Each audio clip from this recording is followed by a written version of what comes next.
Pernahkah Anda membayangkan bagaimana jadinya jika hukum yang dianut oleh miliaran manusia hari ini ternyata lahir dari tangan seorang bocah yatim yang bahkan tidak mampu membeli selembar kertas?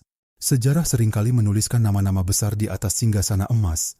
Namun kali ini, sejarah harus menunduk di hadapan sebuah gubuk reot di pesisir Gaza. Di sana, ada seorang anak yang memunguti tulang-tulang unta yang memutih di padang pasir.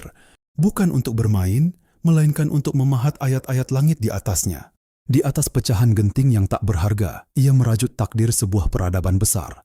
Dunia mengenalnya sebagai sosok yang tangannya pernah dibelenggu rantai besi, yang lehernya pernah terancam pedang Algojo di istana Baghdad, namun lidahnya jauh lebih tajam dari pedang manapun di kolong langit.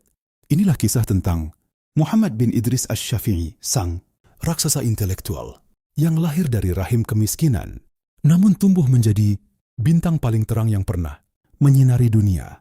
Islam, persiapkan hati Anda, karena kita akan masuk ke dalam perjalanan agung yang bermula dari sebuah mimpi menuju keabadian. Don't forget to subscribe to this channel.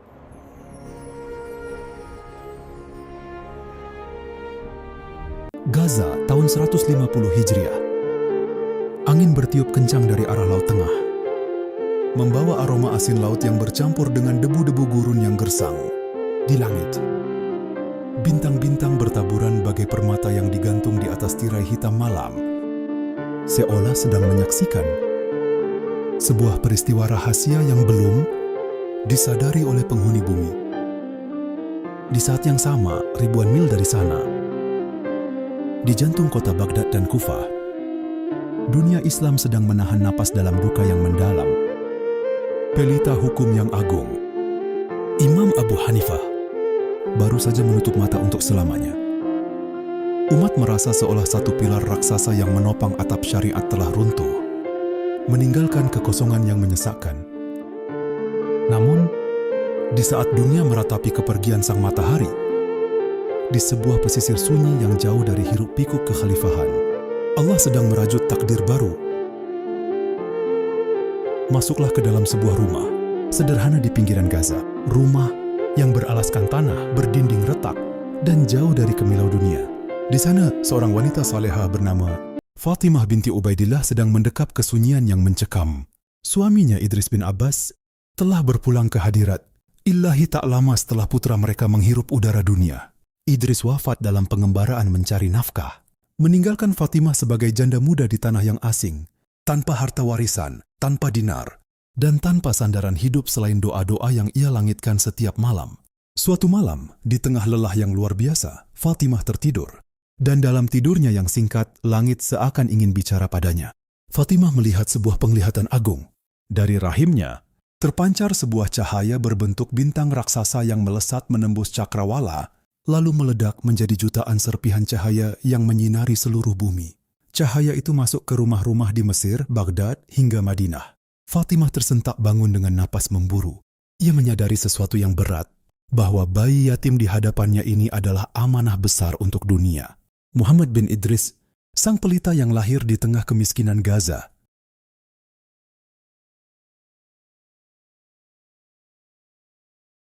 Waktu terus bergulir di tanah Gaza, namun kemiskinan tetap setia menemani langkah kecil Muhammad bin Idris. Setelah kepergian sang ayah, beban hidup terasa semakin menghimpit Fatimah. Di saat anak-anak lain di Gaza mengenakan pakaian indah dan membawa papan tulis kayu yang halus, Muhammad kecil seringkali hanya berdiri di depan pintu masjid, menatap dengan mata berbinar ke arah lingkaran-lingkaran ilmu yang sedang berlangsung di dalam sana. Fatimah menatap putranya dengan hati yang tersayat. Ia ingin sekali memberikan pendidikan terbaik, namun tangannya kosong dari dinar dan dirham. Kertas di abad kedua Hijriah adalah barang mewah yang hanya dimiliki oleh keluarga bangsawan dan saudagar kaya. Satu lembar kertas bisa berharga sama dengan jatah makan mereka selama sehari. Namun, apakah kemiskinan sanggup memenjarakan jiwa yang telah dijanjikan cahaya oleh langit? Muhammad kecil berjalan ke pinggiran kota, mencari tulang-tulang unta yang memutih terbakar matahari. Ia memunguti tulang pundak unta, pecahan genting hingga pelepah kurma yang jatuh. Di sudut rumahnya yang remang-remang, ia mulai menuliskan ayat-ayat Allah di atas tulang-tulang itu. Allah memberinya ingatan fotografis. Apa yang ia tulis sekali akan menetap di dadanya selamanya. Di usia 7 tahun, ia telah mengunci 30 juz Al-Quran di hatinya. Hingga suatu hari, ia mendatangi ibunya. Ibu, gubuk ini terlalu sempit untuk ilmu yang aku cari. Aku ingin ke Mekah. Dengan air mata tertahan, Fatimah menjual sedikit harta yang tersisa, menyiapkan keledai tua, dan melepas putranya mengejar takdir menjadi cahaya dunia. Gaza kini hanya tinggal kenangan di ufuk belakang, tertelan oleh kabut debu jalanan yang membentang, tanpa ujung menuju tanah. Hijaz, Muhammad bin Idris, bocah yatim yang tubuhnya masih mungil namun sorot matanya menyimpan api keinginan yang besar, duduk di atas punggung seekor keledai tua. Langkah keledai itu lambat, napasnya memburu di bawah beban 2 karung besar di pundaknya.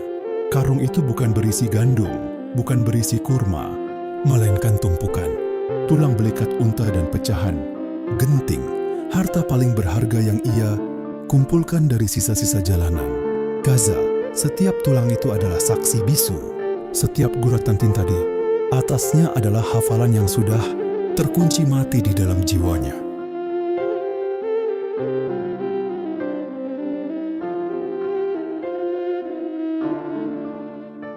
Fatimah berjalan di sampingnya. Sandal kulitnya yang tipis sudah lama terkoyak oleh batu-batu tajam. Sinai, pasir panas gurun seakan ingin menembus kulit kakinya.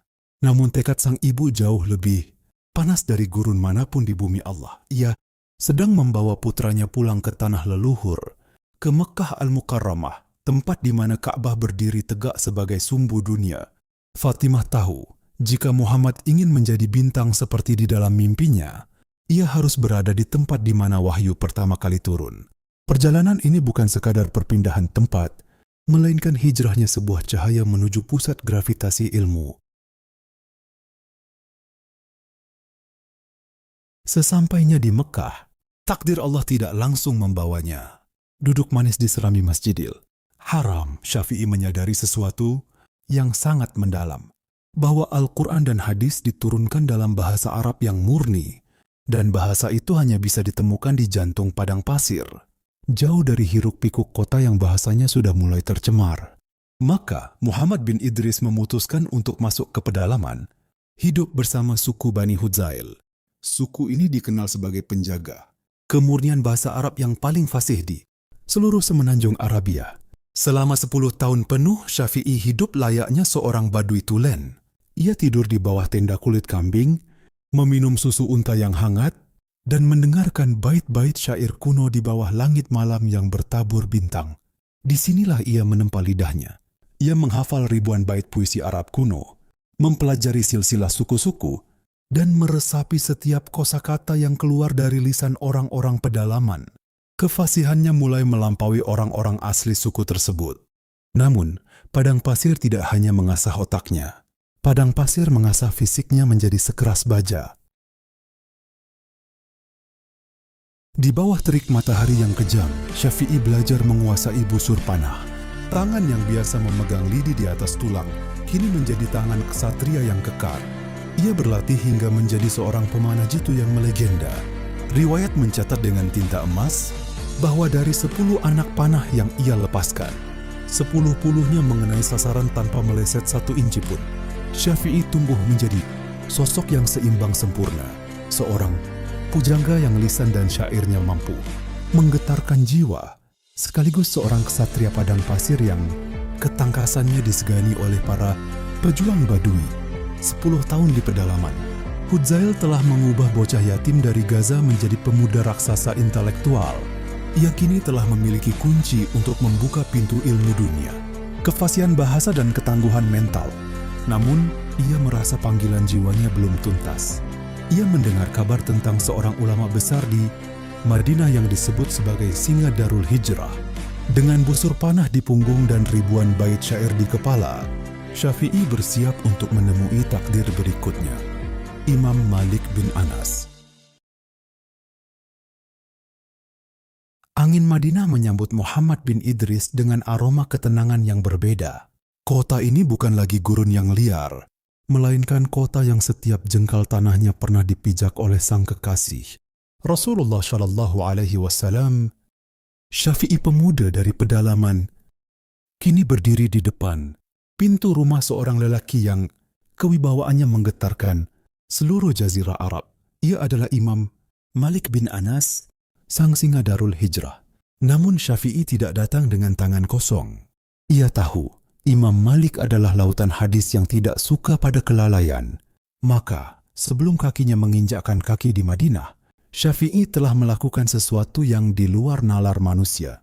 Ia meminjam kitab Al-Muwatta, kitab hukum tersulit dan paling agung saat itu, dan ia menelan habis seluruh isinya, kata demi kata, hadis demi hadis, hanya dalam waktu 9 malam. Ia datang bukan hanya untuk belajar, ia datang untuk membuktikan bahwa cahaya yang dilihat ibunya di Gaza kini siap untuk berpijar. Imam Malik menatap pemuda kurus di hadapannya. Ia melihat pakaian yang sederhana, namun ia melihat mata yang menyimpan rahasia langit. Syafi'i mulai membacakan hadis dari kitab Al-Muwatta tanpa sedikit pun melihat naskah.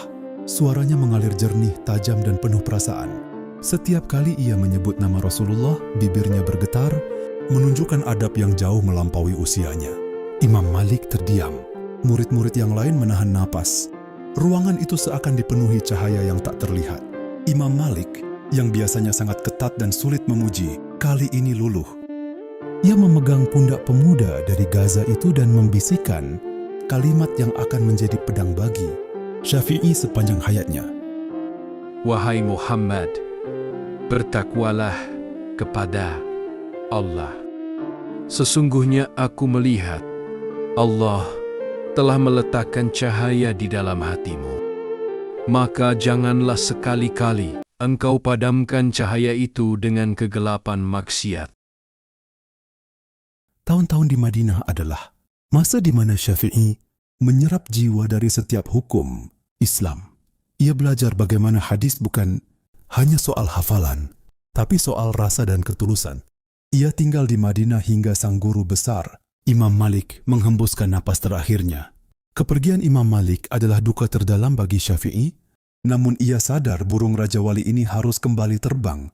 Ia membawa warisan Madinah di pundaknya, bersiap menuju Yaman, menuju ujian yang lebih berat, ujian kekuasaan, ujian fitnah, dan ujian di mana nyawanya akan berada di ujung pedang.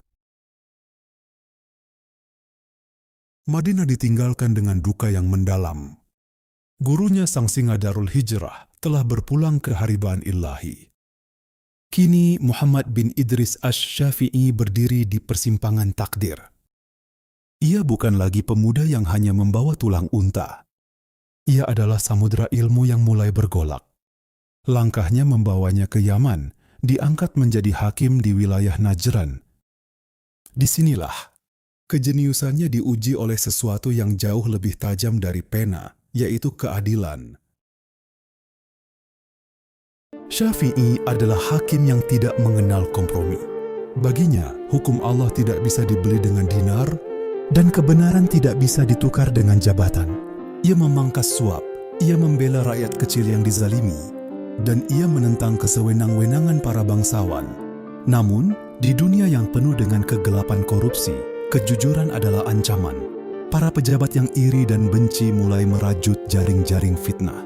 Mereka mengirim surat rahasia ke Baghdad, ke istana Khalifah Harun al-Rashid, dengan tuduhan yang paling mematikan. Syafi'i adalah pengikut pemberontak Alawi.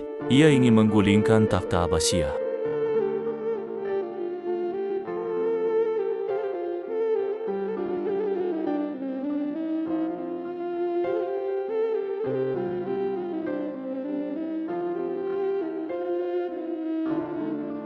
Dunia seakan runtuh.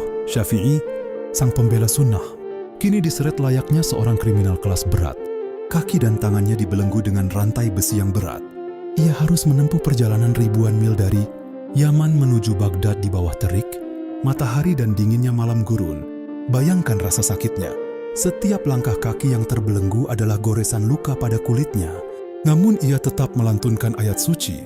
Ia tidak takut pada kematian. Ia hanya takut jika ilmu yang ia bawa mati bersamanya sebelum sempat ia sampaikan. Baghdad, pusat peradaban dunia. Di aula mega istana, pedang Algojo sudah terhunus, berkilau di bawah cahaya obor. 9 orang tertuduh di samping Syafi'i telah dipenggal satu persatu. Darah membasahi lantai marmer istana. Kini, giliran Muhammad bin Idris, Khalifah. Harun ar-Rasyid menatapnya dengan amarah yang membara. Gatak sang Khalifah, apakah engkau yang ingin meruntuhkan kekuasaanku dengan ilmumu?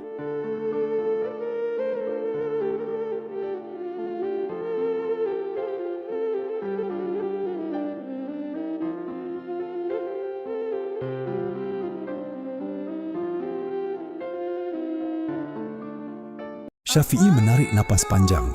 Di tengah kepungan pedang dan ancaman maut, ia tidak gemetar. Ia mulai bicara, bukan dengan amarah, tapi dengan untayan kata yang begitu indah, logis, dan penuh wibawa hukum. Ia menjelaskan posisinya sebagai pembela kebenaran, bukan pembela pemberontakan. Suaranya menggema di aula istana, membuat para panglima terdiam dan pedang Algojo perlahan menurun. Harun ar-Rasyid terpaku. Ia melihat pada wajah Syafi'i bukan raut seorang pengkhianat, melainkan cahaya seorang alim yang paling murni.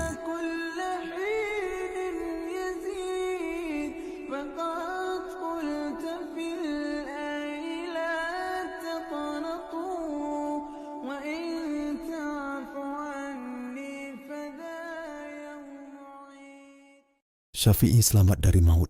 Namun, peristiwa berdarah di Baghdad ini bukan sekadar keberuntungan. Ini adalah cara Tuhan mempertemukannya dengan kutub ilmu yang lain. Di Baghdad, ia akan bertemu dengan Muhammad bin Hasan Asy-Syaibani, murid terbaik Imam Abu Hanifah. Fitnah Yaman telah membawanya ke pusat peradaban, di mana ia akan mulai merajut mahakarya yang akan menyatukan seluruh umat Islam. Ilmu usul fikih, sang bintang yang lahir di Gaza, kini benar-benar mulai menerangi pusat kekhalifahan. Setelah badai fitnah di Baghdad berlalu, Muhammad bin Idris Asy-Syafi'i tidak segera pulang. Beliau justru melihat Baghdad sebagai laboratorium ilmu yang maha luas. Di kota ini, 2 samudera besar pemikiran Islam sedang bergolak. Di satu sisi, ada samudera ahlul hadis dari Madinah yang sangat menjaga teks wahyu, dan di sisi lain, ada samudera ahlul ra'i dari Irak yang sangat mengagungkan kekuatan logika dan akal. Dunia Islam saat itu seakan terbelah 2. Ada kebuntuan pemikiran.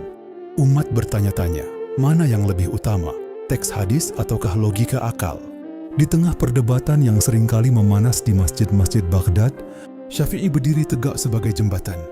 Beliau adalah satu-satunya orang yang memiliki kunci kedua samudera tersebut. Beliau menguasai hadis karena berguru pada Imam Malik, dan beliau memahami logika karena berdiskusi dengan murid-murid Imam Abu Hanifah.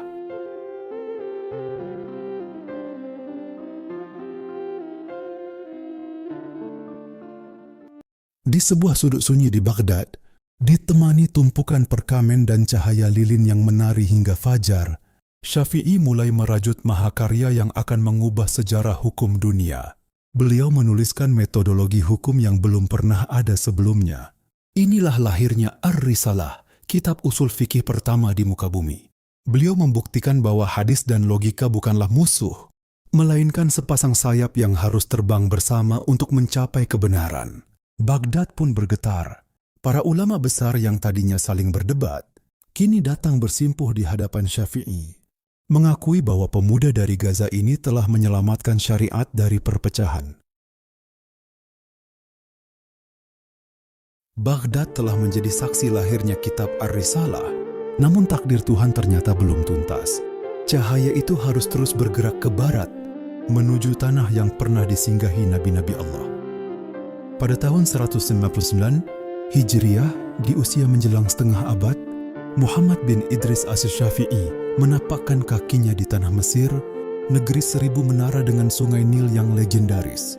Kehadiran Syafi'i di Mesir bukanlah untuk beristirahat.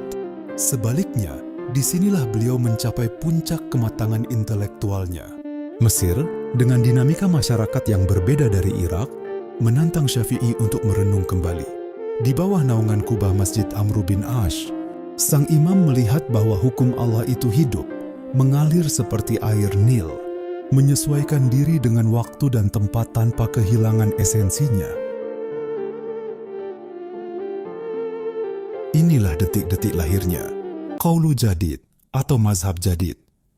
Beliau memahat kembali fatwa-fatwanya, meninjau ulang pendapat-pendapat lamanya di Baghdad. Syafi'i tidak takut mengoreksi dirinya sendiri demi mencapai kebenaran yang paling murni. Di Mesir, beliau menuliskan Kitab mahakarya ensiklopedis yang tebalnya ribuan halaman, yang menjadi samudera fikih bagi jutaan umat hingga hari ini. Namun, masa-masa di Mesir adalah masa-masa perjuangan melawan fisik yang kian merapuh. Imam Syafi'i menulis Kitab dalam keadaan menahan sakit yang luar biasa. Penyakit wasir yang dideritanya kian parah, membuatnya seringkali duduk dengan alas yang empuk untuk menahan nyeri. Bayangkan di bawah cahaya lilin yang redup di fustat, beliau menuliskan hukum-hukum Allah, sementara peluh dingin membasahi keningnya karena rasa sakit yang mencekam. Tangan yang dulu kuat menarik busur panah di pedalaman Hudzail, kini gemetar menahan pena. Namun, semangatnya tidak pernah pudar. Beliau berpacu dengan waktu, seakan tahu bahwa matahari kehidupannya di dunia akan segera terbenam. Di Mesir, beliau tidak hanya mewariskan mazhab, beliau mewariskan teladan tentang bagaimana seorang alim harus berjuang hingga tarikan napas terakhir untuk ilmu. Allah, sang bintang yang lahir di Gaza, kini benar-benar telah menjadi matahari yang menyinari seluruh Mesir dan dunia. Malam itu, langit Fustat tampak begitu bening. Angin sepoi dari sungai Nil masuk melalui celah jendela kamar Muhammad bin Idris. Di atas pembaringannya, sang matahari dunia kini tampak begitu redup fisiknya, namun jiwanya tetap berkilau. Penyakit yang ia tahan bertahun-tahun telah mencapai puncaknya. Di sampingnya, murid setianya, Al-Muzani, menatap dengan mata sembab. Bagaimana keadaanmu pagi ini, wahai guru? Tanya Al-Muzani dengan suara bergetar. Syafi'i membuka matanya perlahan, menatap langit-langit kamar dengan senyum yang sangat tenang. Ia menjawab dengan bait puisi yang akan dikenang sepanjang sejarah. Aku kini bersiap pergi dari dunia ini, berpisah dengan kawan-kawanku, meminum piala kematian, dan menghadap Allah yang Maha Mulia. Aku tak tahu, apakah jiwaku akan menuju surga, sehingga aku harus bersyukur, atau menuju neraka, sehingga aku harus meratap. Pada malam terakhir bulan Rajab tahun 204 Hijriah, dalam usia 54 tahun, sang pembela sunnah itu akhirnya menghembuskan napas terakhirnya. Mesir menangis, Baghdad berduka. Dari Gaza hingga Madinah, berita wafatnya sang imam menyebar seperti kilat yang menyambar hati setiap pencari ilmu. Dunia kehilangan jembatan emasnya. Namun, apakah Syafi'i benar-benar pergi? Tidak. Cahaya yang lahir dari rahim, kemiskinan di Gaza itu kini telah menjelma menjadi samudera yang tak bertepi. Melalui jutaan murid di seluruh penjuru bumi, melalui kitab dan Ar-Risalah, suara Syafi'i tetap bergema di setiap madrasah, di setiap pengadilan, dan di setiap sujud umat Islam. Beliau adalah ksatria yang meletakkan pedangnya untuk memegang pena, pemuda yang mengganti tulang unta dengan keabadian ilmu. Kini, sang kesatria pena itu telah tiada, namun suaranya tetap bergema di setiap sujud kita. Beliau telah menunaikan tugasnya, membasuh dahaga umat dengan telaga ilmu yang jernih. Tugas kita sekarang bukan hanya mengenang namanya, tapi menghidupkan semangatnya dalam diri kita masing-masing. Terima kasih telah mengikuti perjalanan panjang sang matahari dunia. Semoga setiap tetes tinta yang beliau torehkan menjadi saksi bagi kita di hari pembalasan nanti. Sahabat, pernahkah kita merasa bahwa hidup ini begitu tidak adil? Pernahkah kita merasa langkah kita terhenti hanya karena kita tidak memiliki harta, jabatan atau dukungan? Lihatlah kembali pada jejak Muhammad bin Idris.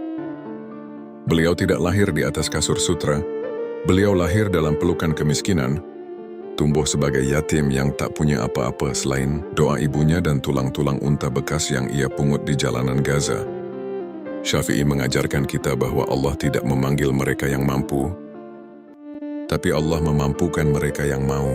Jika hari ini kamu merasa terbatas, ingatlah bahwa tinta di atas tulang unta, itulah yang akhirnya menyinari seluruh dunia. Allah tidak melihat apa yang ada di tanganmu,